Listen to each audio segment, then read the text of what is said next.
Hello, and thank you for joining Vendini's webinar entitled Pricing for Today's Audience. We encourage you to join the conversation and follow us on Twitter at Vendini. We're using the hashtag Price2Grow. Also like us on Facebook and connect with us on LinkedIn. Our presenters today are Keith Goldberg, Vice President of Marketing, and Jesse Schmoll, Product Manager at Vendini. So thank you, Jesse. Our question now is, how regularly do you segment your patron database? Are you doing it all the time, daily, weekly, monthly, or rarely? Really a lot of what we think about when we think about pricing is a lot also about segmentation and really making sure that the different price points that you're using are segmented for your different customer databases. So it's really the bread and butter of any theater. It's your advocate. It's the person who's not just coming to your theater often, but really also out talking about you, promoting you, supporting the theater in different ways. And when you really have that true advocate, what's important to them? It's getting that special recognition, the personal engagement, the full support. But the great part about this person is pricing really is not an issue. And the real thing is to make them feel good. So it's really the strategy. I mean, you really want to make it easy for this person to sign up. You want to make sure that they understand the benefit of being the advocate, and you want to try to turn those almost advocates into true advocates. So that when someone's coming to a lot of shows, but not necessarily helping to promote you or doing donations, really highlight benefits to them. Do that in one-to-one marketing, and really make sure that these people already see the value. It's not about pricing. It's about showing them the other benefits of really becoming a true partner with your organization. Make sure you understand how they want to be reached out to, how they want to be approached. Make sure your database can know, does this person want to be emailed to? Do they want to be called?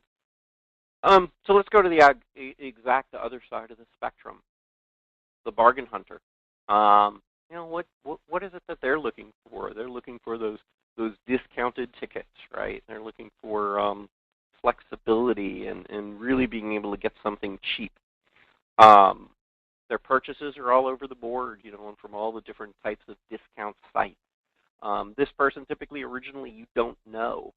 That's why they're going to a third-party site to buy tickets to your venue. You really want to sort of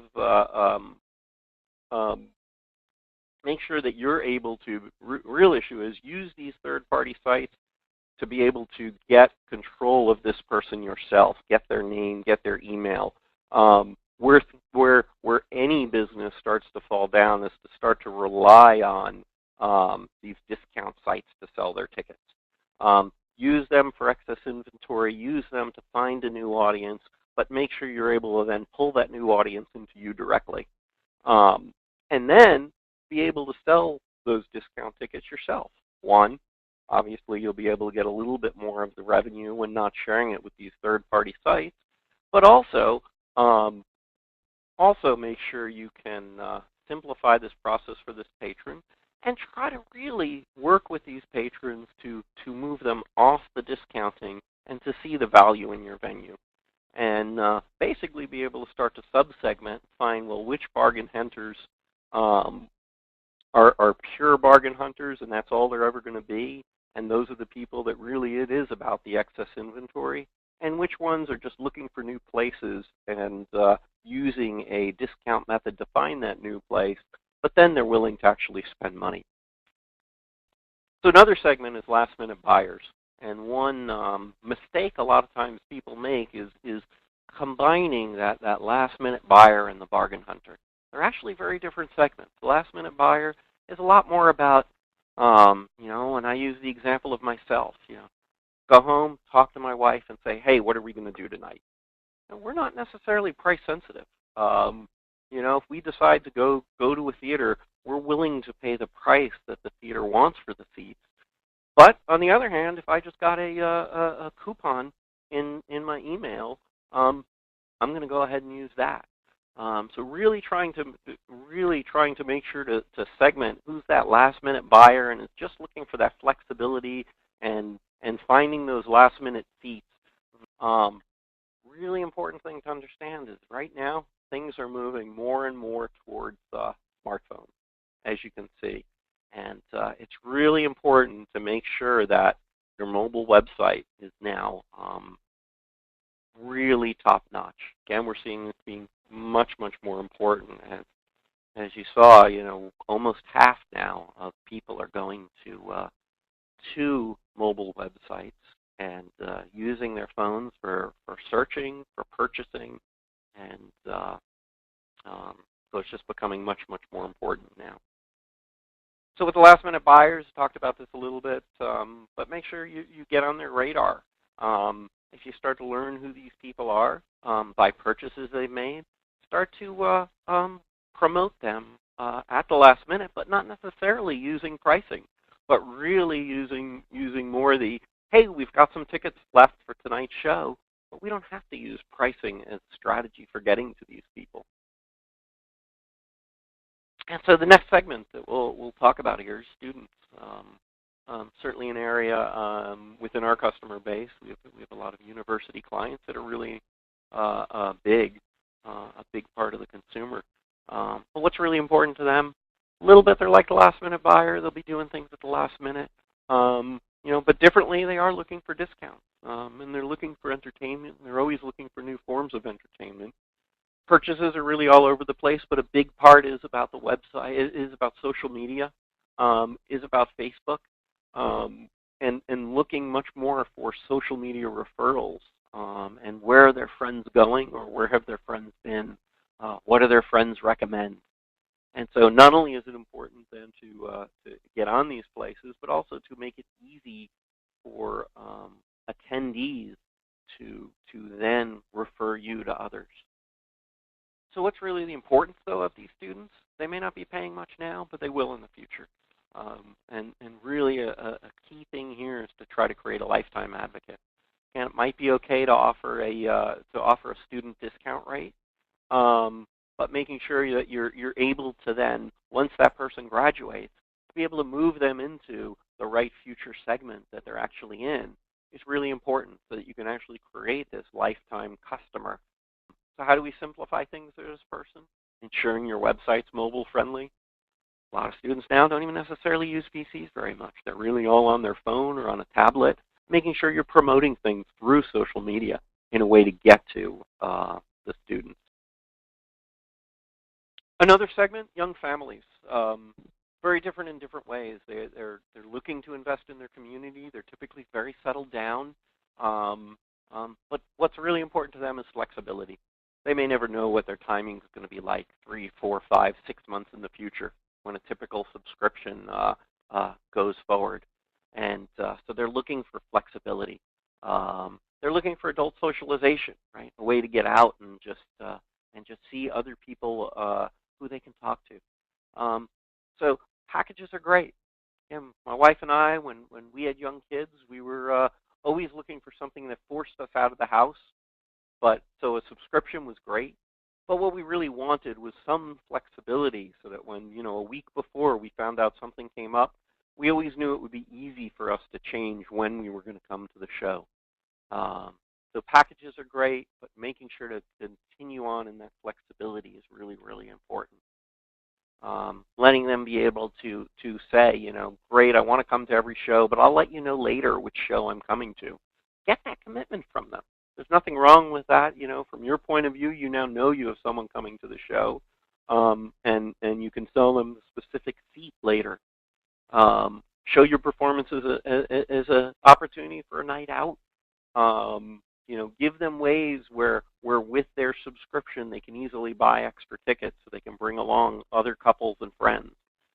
Again, pricing here isn't quite necessarily as important, but a way to move them into your ecosystem to then move them upstream towards becoming an advocate is really important. So if you're thinking about sort of as a typical theater, you've got your cheaper seats, which are really about the bargain hunters and students, which move up into more your last-minute buyers who may or may not. These may be the people you actually end up offering some of the house seats to, so they can see some of the advantages of becoming an advocate. Again, some of the mistakes that we've seen theaters do is they'll start to sell those house seats to bargain hunters. All of a sudden, this bargain hunter is sitting next to an advocate and talking about what a great deal he got. Doesn't make the advocate feel very good. At least, if you get someone paying the full price but happen to get it at the last minute, the advocate doesn't feel bad. The last minute buyer goes, wow, think about what happens when I buy a subscription. It can be up here permanently. And so you can start to move them more and more into the fold and more get that guaranteed revenue of the advocate. Again, really making sure you understand your segments here is key. And then driving the pricing towards each of those different segments. And as part of that, driving the right package to each of those different segments is very important. We've talked a lot about things that are other than pricing, but what are the ways you can actually implement some of these different pricing strategies to get to the different segments? Landing pages on your website.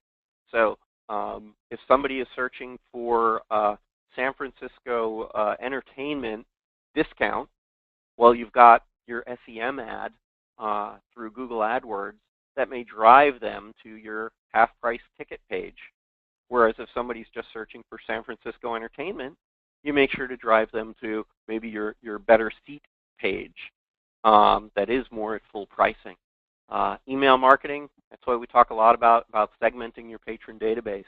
Be able to use email marketing to have different messages to the different segments within your patron database. So now we can give them different offers at different prices and really try to maximize the revenue within the theater.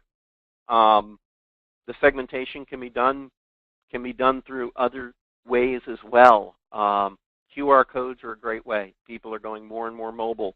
If you've got ads placed around town, well, depending upon where the ad is placed, you may want to have a QR code that puts people to a different landing site. So if you've got signs up around the university versus signs up in the local laundromat, you may have a different QR code to have people go to a different place on your website. I've talked a little bit about search engine marketing.